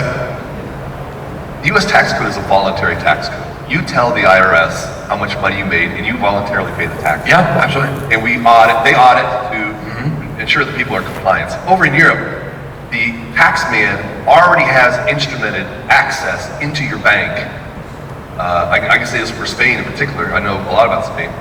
The tax man can sit down at his terminal and say, Ben Armstrong, boom, boom, I can see all your bank accounts. They cut off all my bank accounts. And I can see how much, I can analyze, I can see how much money you're spending on rent, how much utilities. But Ben, I don't see how you're affording a car. How'd you get this car? I can look at all because the law in Spain is you have to pay for it from a Spanish bank account or a credit card. So everything is tightly woven in the tax man, as they say in Spain. He knows the color of your lips. I think it's lost in translation there, but you get the notion. Whereas here in the U.S., we have our IRS is somewhat hindered, all right? And I think it's good because politicians tend to abuse the tax authority. It depends on who's in power, whether it's Democrats or Republicans. This is terrifying. It gets manipulated. So I think it's good that we keep IRS on a tight leash financially. That's why I'm very disturbed by all this money that's been given to them, because the first thing they're going to do is give themselves all raises.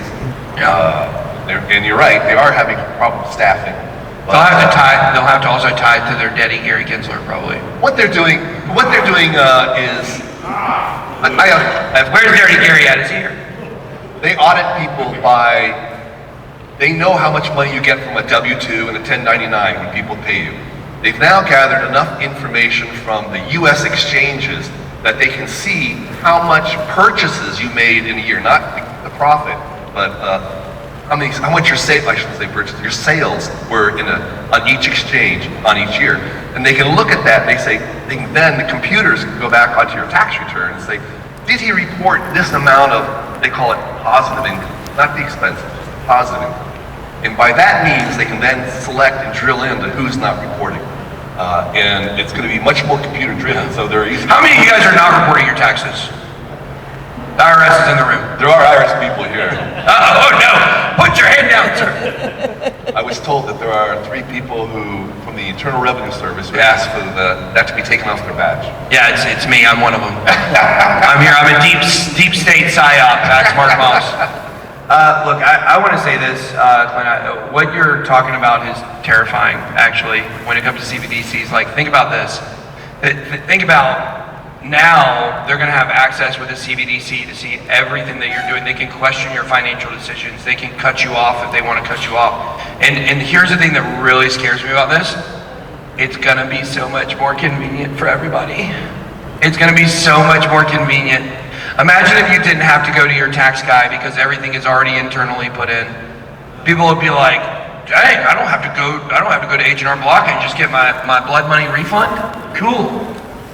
That's what people are doing with banks today. You know, when you see people talking about a bank run on Tether, and if all of a sudden all the companies that borrowed Tether went after their $65 billion back, they would be insolvent. And people are scared by that. But that's the way that our banking system works today. If we all went to our bank and withdrew our money, they're all insolvent. Every single one of them is insolvent. And yet we still trust and we still put our money there. I had all my bank accounts cut off because I had a Coinbase wire. And so after 20 years, they closed my bank account.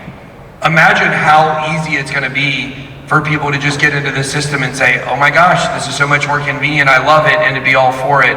This is why you guys are here, y'all are not the sheeple. You know, the people that are out there that favor convenience and the banking world over this new decentralized economy that we're working for, they're all sheep. And unfortunately, the CBDC is gonna be ushered in, and it's gonna hurt a lot of people, I believe. So, it will be easy. It will be easy. The revolution will not be televised, but it will be easy, and you will lose all your money. So, Glenn, thanks so much for sitting on stage with me and talking about the. Thanks, everyone. Pay your taxes. Speaking of people that don't pay their taxes, here's for no video. Make sure to wait for me backstage. I got to tell you something. Uh-oh. I'm in trouble. The IRS is waiting for me back there, guys. Waiting for us back there. Remember last Dcentral Con when there was actual feds? Yeah. While we were talking, and I also remember at the last Dcentral Con where you said you would hit me, but you don't hit women. I'm still recovering from that burn. Thank you. And with that being said, we have some very, very exciting news. We have Dame, and he is from walkthroughs and NFT, or next gen NFTs, and they're going to be doing a live launch and giveaway. So make a round of applause. Hey. How you doing? Danny. That's a sick one. That's a hand. You think? Yeah. Like those weren't generated because Vector made them by hand. Yeah, man, the art is dope. Man. This whole thing. Let me ask you something. You're on camera now, Matt. What's going on? We got DLO back cow with the back cows. Broadside bones up. Wait for it. I'm not gonna make you wear it. But here, 1, 2, boom! Oh shit! What do you mean you're not gonna make me wear Bro, it? Try and take it off my cold dead head. That is my back cow. All right. The night watch. Hey man, we're making it. So so dollars is supposed to be coming here too. Dollars is meeting me here. Yeah. So he's here too. Yeah. You're gonna be on right now at 3. 3. Yeah. Okay. So listen up. Hey, no, it's random, bro. Wait, is this yours? No, it's yours now. My God, I'm telling you, it's yours. Dude, amazing. Listen, that's the PFP that I minted, right?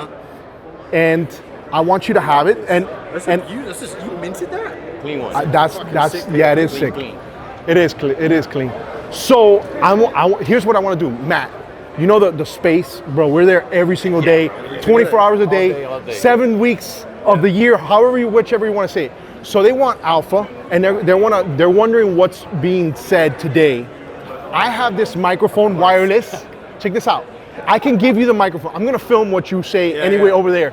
But I want to get good audio because I want them to hear exactly what you said as if they were here. Oh, like on stage? I want to give you the mic. I just want to give you the mic, and I'll film it. I'm gonna film it regardless. I've been filming the whole event. So before we get into that part of your speech, what do you want to tell the broadsiders and the backhouse?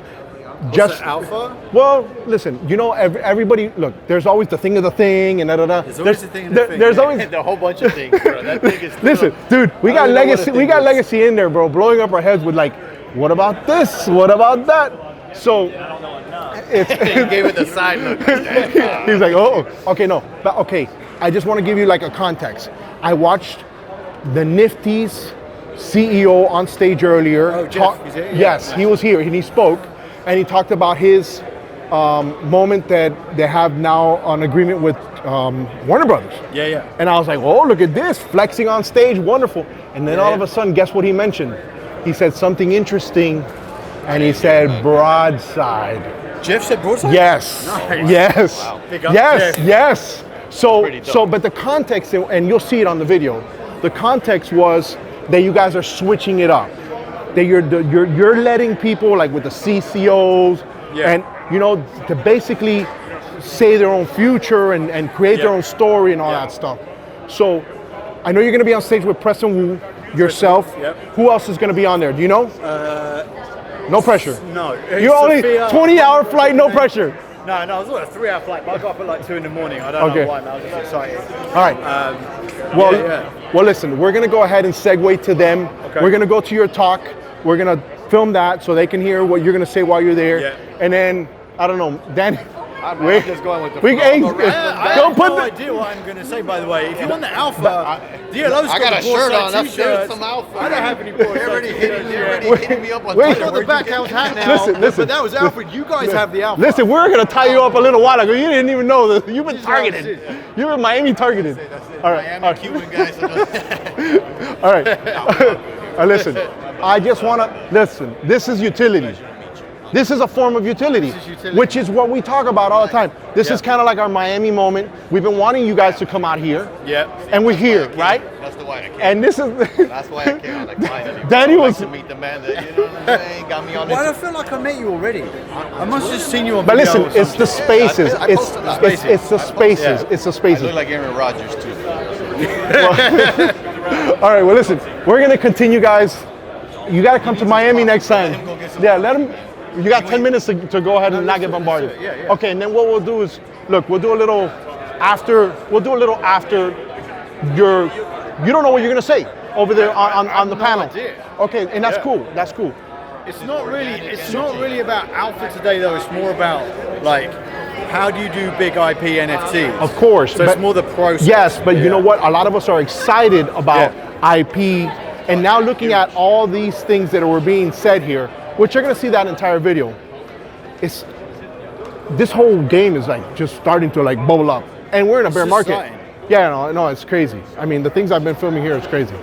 Do you know, the one piece of alpha I have, and it's not alpha because I already tweeted it, but like right before I left the hotel, I opened my phone and Eclectic Method and Neon Glitch from the Cult Crypto Art community have built a broadside warehouse in the metaverse, in the monoverse, that they built a dedicated space for the Twitter Space raids every week. Like, they just built that. They didn't tell us. Okay. There's emojis right now. Insane. All right. So I'm like buzzing on. I just can't believe that, and I come here, I see T-shirts. Okay, so I guess I did the shirt was worth it then. It did its purpose. Amazing. It sparked the conversation and for you to stop. But now I would have. No, but here's the thing though, because you know we have a tight knit community, right? Yeah. And then we're obviously started in DC Hero, then it morphed into like, hey, guess what? Now we're in Broadside. We got back cows. I mean, there's a lot of things going on, and I think what you guys are doing is pretty big, right? And obviously, guys, there's challenges, which I'm sure there is. Like, there's a lot of work. I mean, you were late talking to us on Spaces. Yeah. And you were completely transparent, and I think that's what community really appreciates about you. Yeah. That you're like, hey, straight up, it's good or bad. Here's what we got. And you know what? Anybody and everybody's going to respect that. You know what I'm saying? So I'm glad that you came to my city, because I consider this my city. He's right? So like, dude, I do the Chit Show and I do all the crazy stuff. I do come here and I said, I gotta highlight why Miami is crypto, metaverse, ready, let's go, you know? Because this place is the friendliest place for all this. Everybody's cold, right? But we still warm out here. Yeah. Well, listen, let's go. We're going to segue to your conversation, talking to everybody, and he's going to be able to get some, I don't know, some coffee or something. Something. Yeah, hey, get the man some food, bro. Hey, Danny, bro, get the man some food, bro. All right, let's She's working it. We're on camera. She's working it. Wait for it. Wait, where are we going to see those pictures now? The gram, but we don't have the gram. What is it? All right, you don't want to get the gram. All right, guys. All right. It's pretty cool. All right. Come here. Come on, man. We're in here, Dcentral. What do you got going on here? What's up? How's it going, buddy? So my name is Tractor. I'm from Soul Punks. I'm here showing off the latest in screen technology. I don't know if it's going to capture it on that camera. It's capturing. So this is stereographic, glasses-free 3D. So now no longer do you need to put on a headphones or a headset or anything to actually see the 3D content on your device or wherever it's available. This was the big thing that is that a regular phone? That's a regular, actually no. This is the Q phone. It's not Apple, it's not Samsung. Okay. It's something totally different. All right. So we're right now looking to create the content for this. That's the main thing, is figuring out who's going to be the first. Why does it almost looks like a hologram, like correct. But is the phone altered, or is it the technology making it look like what you guys are using? See how I can adjust it here? I do. Oh. So it's not a permanent setting on the device. Can I use that on YouTube? They would have to get the support for it. They do have 3D support, but what we're working on is 3D 360. And you can do content much grander. It takes a lot more data than YouTube's like allocating right now for us. But we can do all kinds of content that people haven't even seen before. The new evolution of stuff, imagine if you can look around on that in 3D and see anything, sports, an art show. I mean, it's an absolute game changer. The other advantage too is, like, imagine being able to take pictures, capture the real depth. Show me the video of the fish that you had. Yeah, let me get Didn't that you up have there. something there? Yeah, absolutely do. We got a bunch of stuff. We have NFTs. Can an iPhone do something like this? No, Apple does not have this tech in hand yet. Okay. Well, they don't have it out. I'm sure they've been working on it, but they don't have it out. This is the only patented and approved stereographic glasses-free 3D device on the market. You know, we're looking through your videos right now. I hope you got nothing sketchy in there, dude. No, my closet's clean. I'm just saying, wait for my closet. No, I want to see the. Okay. So this is kind of like what I want to show. So I don't know if the device is going to pick it up. It is. It's picking it up. Yeah. Yeah, it looks super cool, guys. That's so wild. If I tilt a little bit, you can really get the effect. But it's something you have to see in person to kind of understand. Where can they go online to find out more information about what you're trying to do? So right now we have it set up. We've been doing something really, really clever. We've been kind of laying low while we put this all together. Okay. But what we've done is we've created a DApp, and we've created a decentralized front for this phone market. So we're trying to create a decentralized phone brand and build that up and build all the applications up around that, just kind of mindset. So we've created a DApp. It's called hyperq.io, hyperq.io.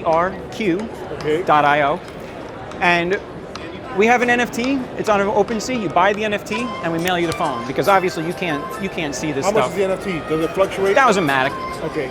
That was a Matic. Matic, we're talking about Polygon. Polygon Matic, yep. Okay, we gotta talk to people, because remember, not everybody knows. Absolutely, I know. It's like the one difficult thing here is that we got to get everybody. There's normal people that watch. I do a lot of work on Solana, so everyone's like, Track, why are you doing this on Polygon Matic? Okay, so let's just say right now, Matic, at the price point it is right now, what would that NFT cost in fiat?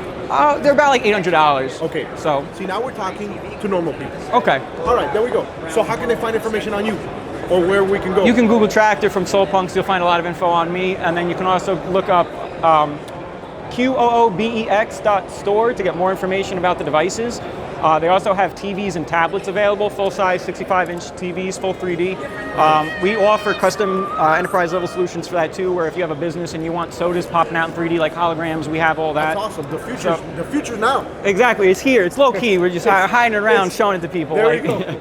Like it's contraband, It's like, but no, this is the latest in new tech. Exactly. And We're showing here, people guys. here. We're here. I'm out of here. It's like trading holograms. Let's go. That is what I normally film, guys. Look at that MTI passing through there. I'll tell you guys, let me tell you something. Some of you guys just think that Miami is just partying and bathing suits, but this is the other side of Miami that you guys don't see, right? It says, Miami has a huge conference area, and this one's actually the James L. Knight Center. But look at all the people that are here. I'm gonna go now, and I want to see another one on the main stage, which is up there. So I don't know, guys. Let's go check out and let's continue seeing some of these interesting conversations. What an event! Let me tell you, I'm so glad I was able to film this. and show my audience some of that, and a lot of new audiences, right? That maybe don't know my channel. All right, guys, we're gonna get a little serious now because there's things that we may not know and risk that we don't want to have, and that's why we always want to consult an attorney. Scary stuff. Scary, but what's the first thing when people ask you over here at the show, well, what do you do? What do you say? I'm an attorney, and basically my job is to help these companies that are trying to do new and innovative things by preventing them from making mistakes that could cause them major life heartache. Prison. Major life heartache. Jail. Major life heartache. Okay, so you're here, you're the lawyer for who here today? So I'm actually the attorney for this event, for Dcentral, as well as probably anywhere between a dozen and 3 dozen other projects at a time. We're in startup space, so companies do go in and out of business. You know, some ideas are awesome, some, you know, they don't last, just like regular businesses, right? Okay, so traditionally, you know, you would just call a lawyer, the Web3 space, NFTs, DeFi, all that stuff has been slowly changing, or not so much? Well, on the lawyer side of what you do. In startup space, it hasn't changed a lot. You see the same sort of questions, the same sort of answers. The biggest thing that you see now is when you did a startup, you know, 10 years ago, 20 years ago, it might be a startup in South Miami or, you know, South Florida, yeah, right? Which is very crypto friendly. Absolutely, but it would be a very insular thing. Now, when you start up a startup, it's not just South Florida, right? It goes to North Florida, it goes to the Panhandle, it goes to Ohio, it goes to New York, it goes to California. You know what else? It goes out of the country.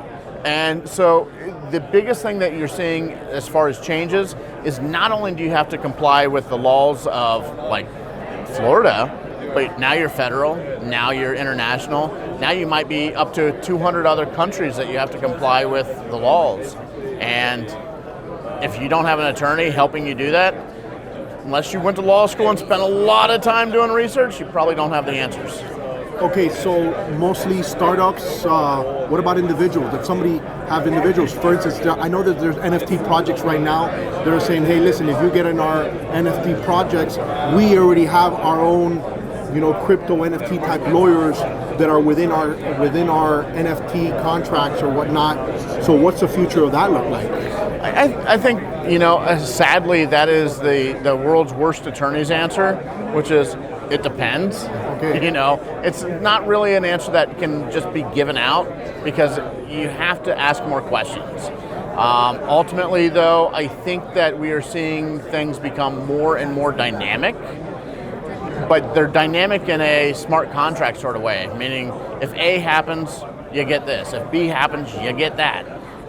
Up to this point, we had to trust people. Now we're getting to a point via smart contracts that you no longer have to trust the guy on the other end to fulfill his end. If he doesn't fulfill his end, he doesn't get paid or he doesn't get the thing that he paid for. It's a little bit different environment. So what do you think the future of this is? Like, for instance, for lawyers like yourself, I'm sure that there's going to be more demand for people like yourself that need some assistance to go ahead and navigate these waters. I would think so. I think the immediate future, what you're going to start seeing in the next 12 to 18 months is a big focus on identity. And like you and I, we're shaking hands, right? You know that I'm like really me. But as you get into things like deep fakes online, you know, like if you're talking to Keanu Reeves, are you really talking to Keanu Reeves? Well, some things in crypto can make sure that you're talking to who you're saying you're talking to. It's kind of really cool stuff. And identity is going to be at the crux of that. It's going to be, am I talking to the person that says I'm talking to them? And more specifically, let's say I'm investing or I'm working on a project or I'm doing anything really that you need to know who you're working with. The question of what identity actually means as far as provable identity is going to become a very big and very interesting topic, both to lawyers and ultimately to people just like you. Well, look, myself, people trust my voice. They see my face, but they mostly hear my voice. So if I say that it's a good project or a good thing or go here or go there, people follow because they trust me and they know that that's my voice. Until somebody can replicate my voice at some point. Exactly. You know? No, that's exactly what I was going to say. Is what happens when your voice is not your voice? Yes, and I hope I keep my voice forever. But for those people who want to have their own voice and want to have some consultation with yourself, Joshua Hale, how would they find you or contact you? The easiest way to contact me directly, anywhere on the interwebs, you can find me at Josh, all one word. You can search me up on LinkedIn that way. It'll show my full name. I'm Josh Hale. I've been representing companies going on 20 years, and I like what I do. I have a lot of fun, and I get to play in a really, really fun sandbox here. Are you a real person? I think so. That's what a lawyer would say, guys. Dcentral over here. Thank you, guys. We're out of here. Even if you didn't know, you should have done some research before you got here. Good morning, ladies. I'm sorry to interrupt. No, don't. I just wanted to let the future people who are going to watch this actual video, because Minerva Circle, can you guys tell us what you guys have in store for today? Oh, yes, I can tell you. Because I'm Minerva Circle. Okay, so what do we got going on here? So today we're going to have, we're supposed to have a really interesting first workshop at 10 o'clock. Okay. About how to find a job in Web3. Interesting. It's not easy to find a job in Web3, especially if you're coming from other industry. Okay. And Web2. Unfortunately, the host is sick. Mm-hmm. I think it's too much party in Miami, perhaps. But it's okay. It happens to our football teams all the time. Right. This is why we don't win. Yeah, exactly. Then we're gonna have. Oh dear, where is my phone? We're gonna have another two workshop in the morning. Okay. One is gonna be about. Okay. Oh gosh, I have so many in my mind. No, one is gonna be about leadership. One is gonna be about working with the community. So how to build the communities. Okay. In the Web3. So you guys you ladies are visiting from other parts of the country or the world? Yeah. More or less from where? Could you? We have a lot of Texans. Yeah, Texas. This is a Texas table. Texas Louisiana, you're the rebel. Okay, and I'm Italian, but I'm living in Dubai. Well, I'm just showing the future people who are going to want to come back to Miami what they can do, because Miami is quickly becoming the crypto Web3 capital of the world. So that's what I want my audience to see. Okay. Well, you ladies have a great day. Thank you so much for letting me showcase Minerva Circle, guys, over here. Dcentral, we're out of here. Let's go.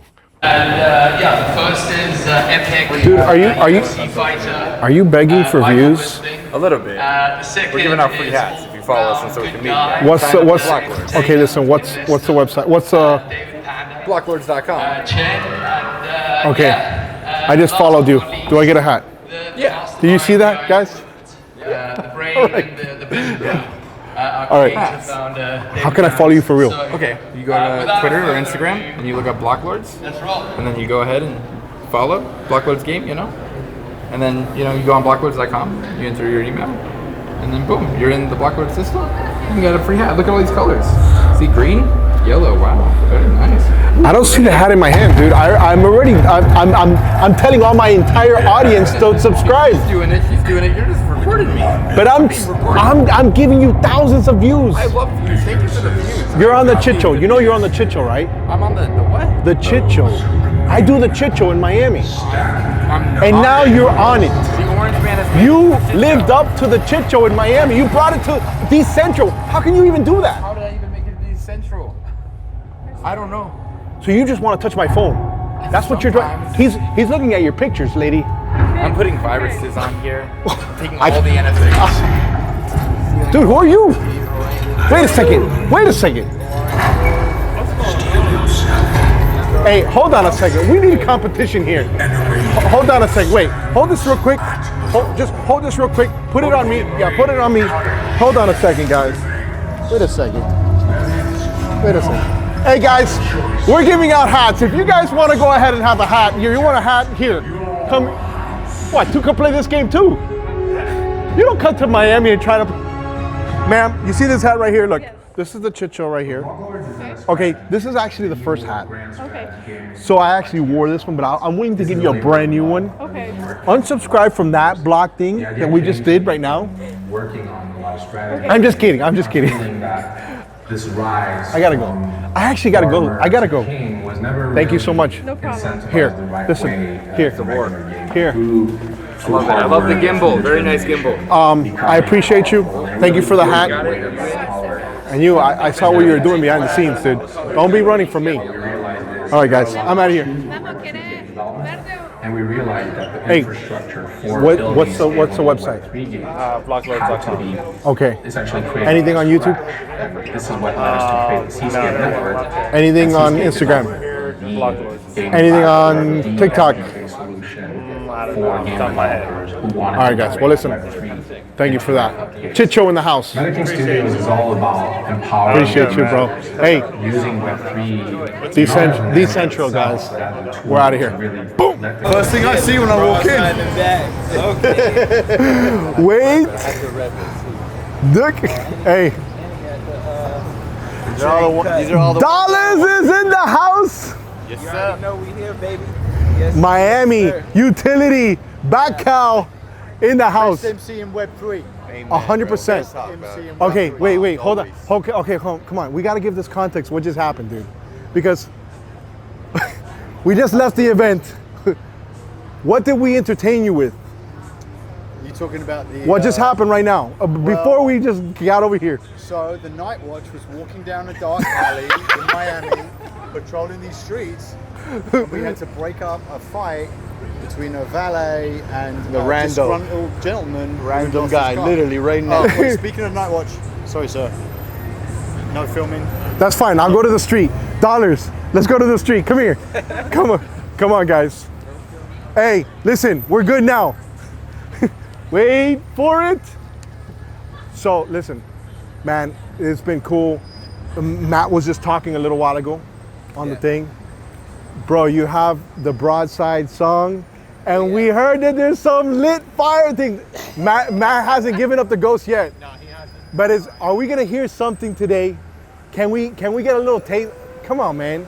For the fam, for the spaces, bro. We might be able to. I don't know. We gotta talk to. All right. We gotta see. We'll see.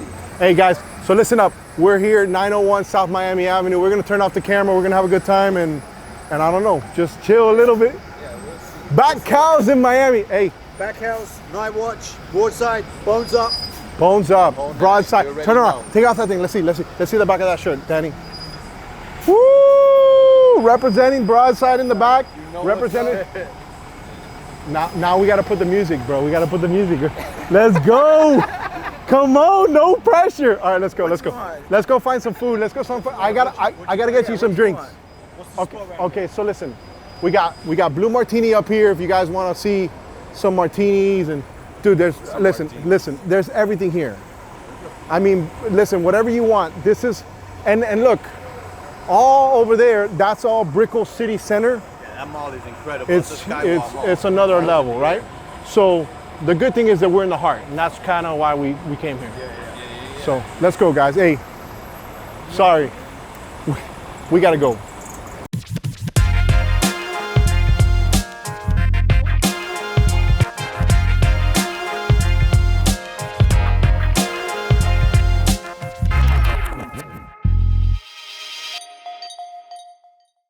What an epic day, guys.